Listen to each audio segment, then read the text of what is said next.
पवित्र रथयात्रा उपलक्षे आपण माने समस्त को हार्दिक शुभेच्छा एवं शुभकामना। आपणकर जदि वृष राशि होई थाए तेबे एही भिडियोटी को थरे मात्र शेष पर्यंत निश्चय देखंतु। वृष राशिर व्यक्तिविशेष मानकर जीवन एही श्री गुंडीचा ठारू बदलिबाकु जाउअछि। एमानकर जीवन रे चलिथिबा समस्त दुख कष्ट एवं समस्यार अंत हेबाकु जाउअछि एवं पुणी थरे एमानकर जीवन रे खुशी फेरिबाकु जाउअछि। कारण ग्रह नक्षत्र मानकर स्थान रे बहुत बड़ा परिवर्तन हेबाकु जाउअछि। शुक्र, मंगल, सूर्य एवं बुध एही चारोटी ग्रह मानकर राशि परिवर्तन हेबाकु जाउअछि, जहा द्वारा आपणकर जीवन रे किछि बड़ हेबाकु जाउअछि। आपणक जीवन रे चलिथिबा समस्त दुख कष्टर अंत हेबाकु जाउअछि। पुनर्बार आपणकर जीवन रे खुशी फेरिबाकु जाउअछि। तेबे आसंतु जानिबा आपणकर जीवन रे कौन सबु बड़ परिवर्तन हेबार अछि। एहा पूर्वरु जदि आपणकर भी वृष राशि होई थाए एवं आपण भी ईश्वर को सच्चा हृदय भक्ति करुथांती, विश्वास करुथांती, तेबे एही भिडियोटी को लाइक करी कमेंट बॉक्स रे जय जगन्नाथ, जय माँ लक्ष्मी अवश्य लिखि दियंतु। एवं भिडियोटीर मध्य भाग रे आपण को गोटिए प्रश्न पचरा जिबा। जदि आपण सेही प्रश्नर सठिक उत्तर दे दियंती तेबे आपण को श्रेष्ठ दर्शक भाव रे विवेचना करा जिबा। देखंतु पूर्वर आपणकर स्वास्थ्य खराब रहुथिला, धन जनित समस्या देखा देउथिला, प्रेम जीवन रे समस्या देखा देउथिला, आपण ऋण नेइथिले किंतु ऋण सुझी पारु नथिले, ऋणर भार आपणकर ऊपर बढ़ी जाइथिला, गृह परिवार रे खुशीर वातावरण नथिला, शिक्षा क्षेत्र रे समस्या देखा देउथिला, आपणकर अनेसेसरी खर्च हेउथिला, समाज रे आपणकर मान सम्मान नथिला, आपणको चाकरी प्राप्ति होई पारु नथिला, संतान संतति पाई चिंतित थिले, व्यापार रे लॉस हेउथिला। तेबे एही भली जहा भी समस्या आपणकर जीवन रे चालुथिला ताहा एबे दूर हेबाकु जाउअछि।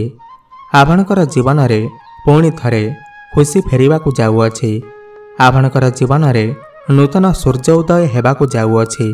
देखंतु 7 जुलाई को माने श्री गुंडीचा दिन ही शुक्रंकर राशि परिवर्तन हेउअछि।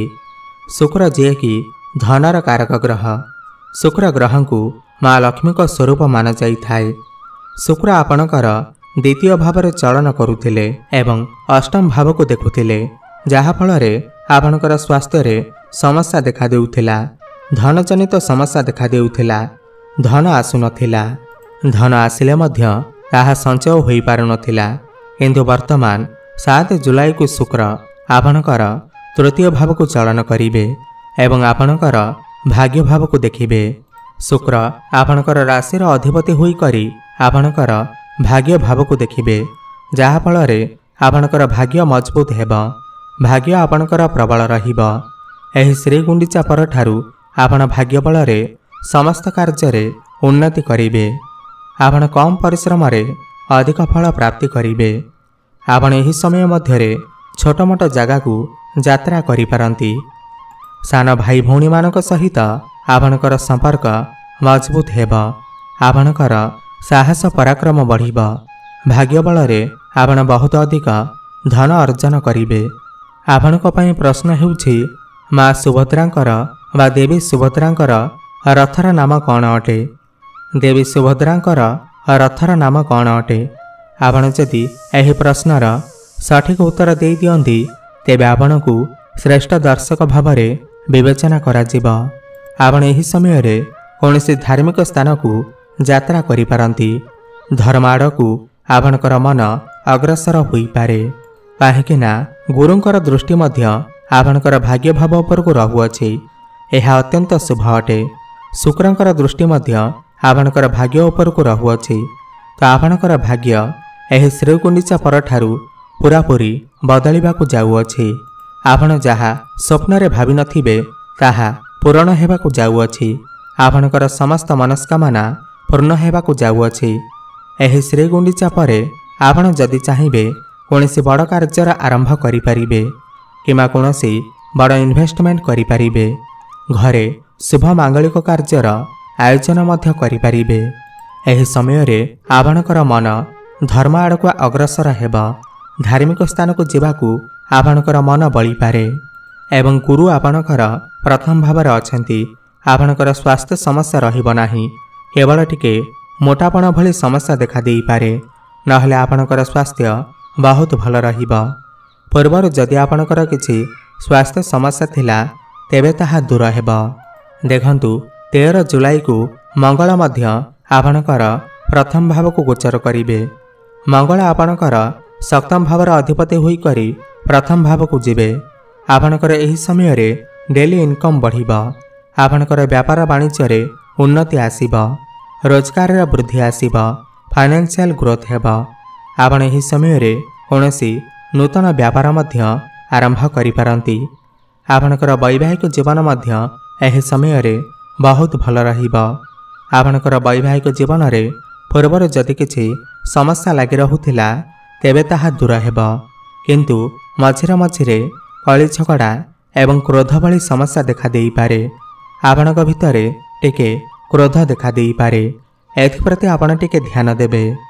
देखंतु शनि आपणकर क्यारियर भावरे विराजमान अछंती। शनि तांकर निज घरे क्यारियर भावरे अछंती। आपणकर क्यारियर एही समय रे बहुत भल रहिबा। केवल एही समय रे नुहे, आगामी 1 वर्ष पर्यंत आपणकर क्यारियर बहुत भल अछि। आपण आपणकर कर्म क्षेत्र रे बहुत अधिक सफलता प्राप्ति करिवे, किंतु टिके अधिक परिश्रम करने को पड़ी पारे। अलस्वामी कले आपणकर क्यारियर रे समस्या आसी पारे, काहेकि ना शनि हेउछंती कर्मर कारक ग्रह।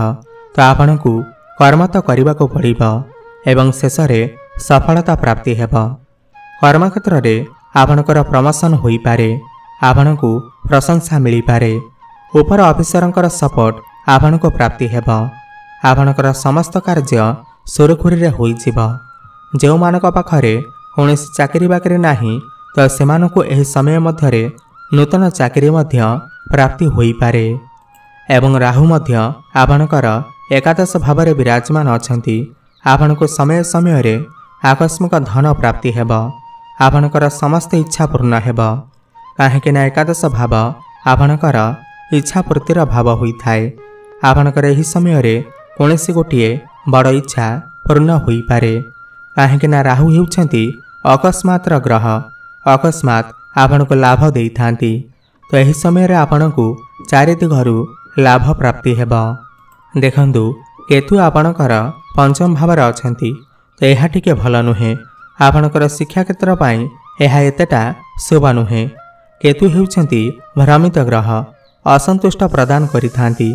आपण शिक्षा क्षेत्र रे सैटिस्फैक्शन होई न पारंती, असंतुष्ट प्रकाश करि पारंती। आपणकू परिश्रम अनुसार सफलता न मिली पारे, किंतु गुरुंकर दृष्टि आपणकर पंचम भाव उपर को रहुथिबारु आपण शिक्षा क्षेत्र रे जहाँ भी समस्या आसिले मध्य ताहा दूर हेबा। उच्च शिक्षा करिबा पाई आपण कोनोसी दूर स्थान को जाई पारंती। एही समय रे जदि आपणकर किछि एग्जाम अछि तेबे सेथिरे आपणकू सफलता अवश्य प्राप्ति हेबा। शिक्षा क्षेत्र आपणक पाई बहुत भल अछि, किंतु समय समय रे आपणकर मन विचलित होई पारे, पाठपढ़ारे न लागि पारे। सेथिपाई आपण पाठपढ़ारे मन ध्यान दियंतु, सफलता अवश्य प्राप्ति हेबा। पंचम भाव आमर प्रेमर भाव मध्य होई थाए। गुरुंकर दृष्टि आपणकर पंचम भाव उपर को रहुथिबारु प्रेम जीवन रे आपणकू सफलता प्राप्ति हेबा, किंतु समय समय रे मन मनांतर कली झगड़ा असंतुष्टि देखा देई पारे। आपणकर पार्टनर का भितरे टिके क्रोध देखा देई पारे, जिदीपण देखा देई पारे।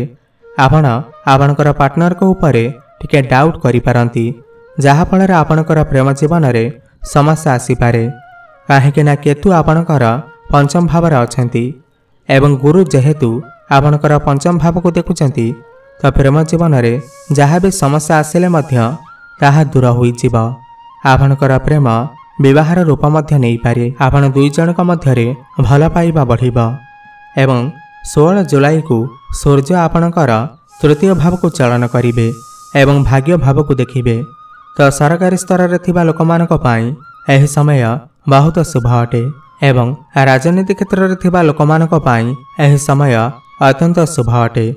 19 जुलाई को बुध आपणकर चतुर्थ भाव को चलन करेंगे जहाँफल आपणकु माँकर सुख प्राप्ति हेब। आपण कौनसी जमीजमा जानवाहन इत्यादि क्रय करिपारंती किंवा क्रय करने को मन बलई पारंती एवं आपणकर एही समय रे क्यारियर मध्य बहुत भल रहिब। आपणकर बुद्धि बढ़िब, ज्ञान बढ़िब। बुद्धि एवं ज्ञान बल रे आपण समस्त कार्य सफलता प्राप्ति करिवे। तो मोटामोटी देखा गले एही श्री गुंडीचा पर ठारू आपणकर भाग्य बदलिबाकू जाउअछि। आपणकर समस्त दुख कष्टर अंत हेबाकू जाउअछि एवं पुनर्बार आपणकर जीवन रे खुशी फेरिबाकू जाउअछि।